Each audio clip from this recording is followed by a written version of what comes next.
तो नेक्स्ट हमारी जो विधि है वो है वर्ज्य गुणन विधि।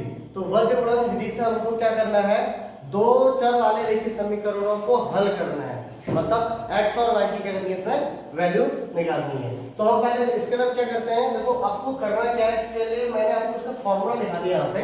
जो क्वेश्चन आएगा बड़ा सिंपल है, दो चर वाले रैखिक समीकरण को आपको दिए हुए हैं, ठीक है, दो रैखिक समीकरण को आपको दिए हुए हैं, a1x + b1y + c1 = 0, a2x + b2y + c2 = 0। यहाँ पे हमने क्या किया है, जो अचल पद है ना, सारे के सारे जो पद हैं हमारे वो हमने कहाँ लिखे हुए हैं, बाई तरफ लिखे हुए हैं। दाई तरफ हमें क्या लिखना है, 0, ठीक है।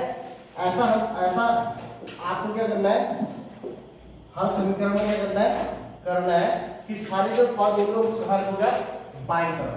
क्लियर होगा, कितना काम हो जाएगा, जो भी समीकरण दी रहेगी बाई तरफ लिखने के बाद आपने क्या करना है, a1 b1 c1 a2 b2 c2 बराबर लिख देना है कॉलन।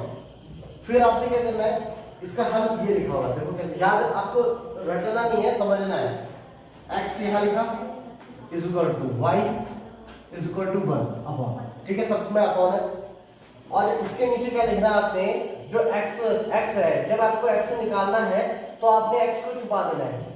तो x को छुपाया तो क्या बचा, b1 b2 c1 c2, तो b1 b2 c1 c2। फिर जब आपने y निकालना है दूसरे में, y के नीचे अपॉन में आपने संख्या लिखनी है, तो आपने क्या करना है, y को छुपा देना है। तो y को छुपाने के बाद आपका जो यहाँ c1 में खत्म हुआ तो c1 से शुरू हुआ, c1 c2 यानी कि ये दो c1 c2, और फिर क्या बचेगा, a1 a2। क्लियर हो गया। फिर जब आपने अचल पद निकालना है 1, यहाँ 1 लिखा है, 1 के अपॉन में जब लिखना है तो आपने इसको छुपा देना है, लास्ट वाले पद को c1 c2। फिर आपको क्या लिखना है, a1 a2 b1 b2, a1 से शुरू हुआ है, a1 a2 का खत्म हुआ है, तो a1 a2 और फिर क्या b1 b2। इतना हो जाएगा, आपको रटना नहीं है, समझा। x आपने लिखा है अपॉन b1 की मल्टीप्लाई होगी c2 से, तो b1 और c2 लिखा है, बीच में आएगा माइनस, फिर b2 और c। क्लियर हो गया। इसी प्रकार जब आप y निकालोगे तो c1 और a2 और फिर मल्टीप्लाई होगी c2 और a1, तो c1 a2 minus c2 a1। फिर जब आप अचल पद 1 के अपॉन में लिखोगे तो यहाँ पे आप लिखोगे a1 b2 b2 minus a2 b1। तो आपने याद नहीं करना है, ये एरो लगा रखना है, बीच में माइनस आएगा तब ध्यान रखना है।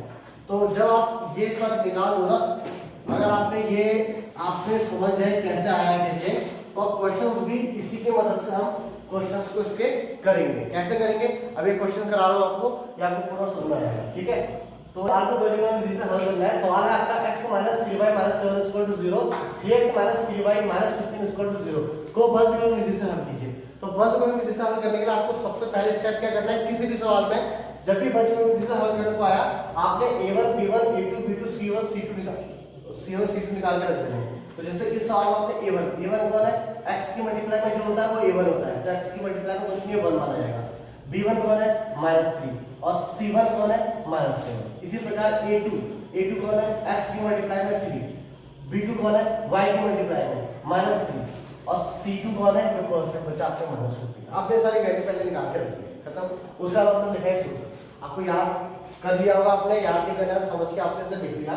लिखने के बाद आपने क्या करना है, सिर्फ इसमें ये वैल्यू उठा के इसमें रख देनी है, और बस क्या ध्यान रखना है, माइनस और प्लस का ध्यान रखना है, जो सबसे बड़े सवाल में गलती करते हैं बच्चे, ठीक है, वो गलती नहीं करनी है इसमें। तो आप क्या करना, आपके से यहाँ पे है x अपॉन, आपने क्या करा b1, तो आप देखेंगे b1 कौन है यहाँ पे, -3, तो आपने यहाँ पे -3 रखा, बीच में मल्टीप्लाई किया, x के बीच में मल्टीप्लाई किया, b1 और c2 के बीच में क्या है, मल्टीप्लाई।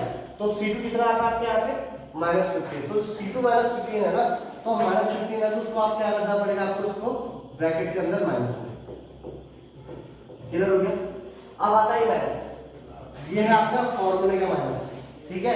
अब आप क्या रखोगे, b2, तो b2 इधर आपका देखो, b2 आपने देखा तो आपका है b2 -3, तो -3 रख देंगे। अच्छा -3 अगर आप ऐसा रख देंगे तो ये ऐसा लग रहा है कि दो माइनस एक साथ आ रहा है, तो इसलिए हमको इसको अलग करने के लिए यहाँ पे ब्रैकेट लगाना पड़ेगा, b2 -3, फिर बीच में क्या है, मल्टीप्लाई। अब क्या आएगा, c1 भी माइनस का है, तो -7, उसको भी आप ब्रैकेट के अंदर लिख देंगे, ये आपका आंसर, ठीक है।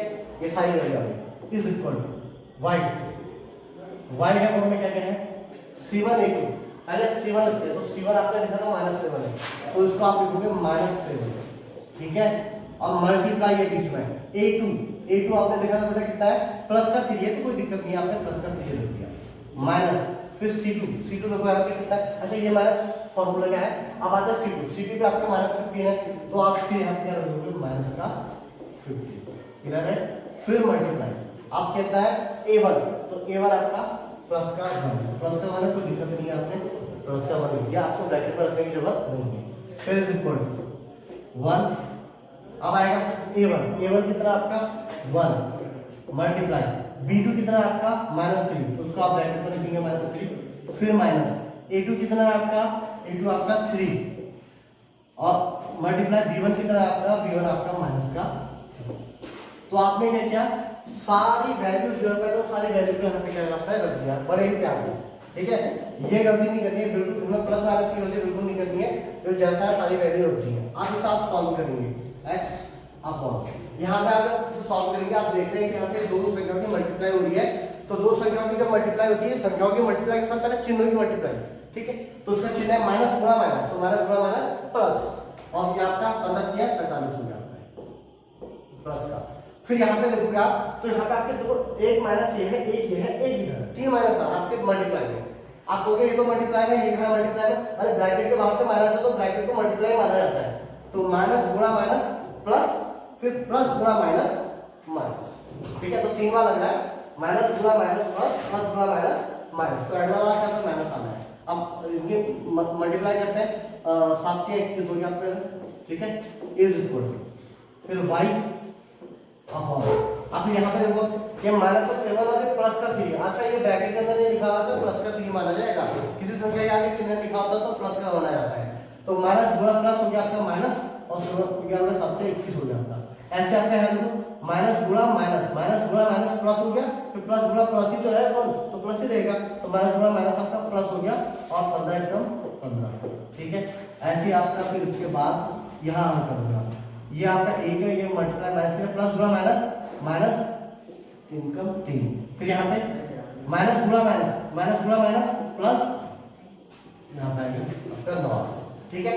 अब आपने इसका क्या करना है, हर ऐसे करना है, आपने इसे कितना है 5 तो गया 4, यहाँ का 24 आ गया, is equal to y upon यहाँ का आ गया माइनस का 6, वो चिन्ह नहीं लिखना है आपने यहाँ पे, माइनस का 6 है क्योंकि माइनस 21 और प्लस 15 है, तो माइनस का 6 है, is equal two plus minus 3 और प्लस नहीं, तो ये कितना है आपका 6, ठीक है, प्लस।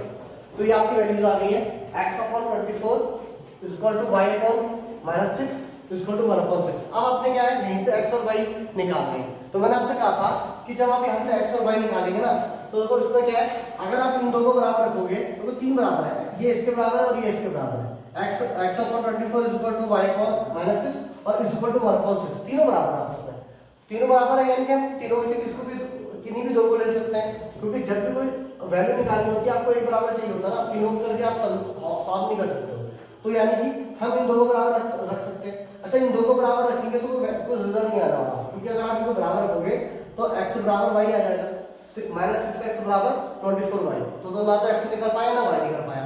तो जब भी जब यहाँ पे आप आओगे, जब भी सवाल में इस कंडीशन पे पहुंचोगे, तो आपने एक काम करना है, एक बार आपने x को रखना है इसके बराबर और दूसरी बार y को रखना है आपने इसके बराबर, और x और y आपने निकालना है, क्लियर हो गया, समझे बात मैंने क्या क्या। एक बार रखा जाएगा x upon 24 is equal to 1/6, क्योंकि जब ये इसके बराबर और ये इसके बराबर है तो यानी कि x अपॉन 24 बराबर 1/6 भी तो होगा, वहां से का x निकल जाएगा। उसी प्रकार ये इसके बराबर है तो y upon -6 is equal to 1/6, उसको सॉल्व करेंगे तो वहां से y निकल जाएगा, क्लियर।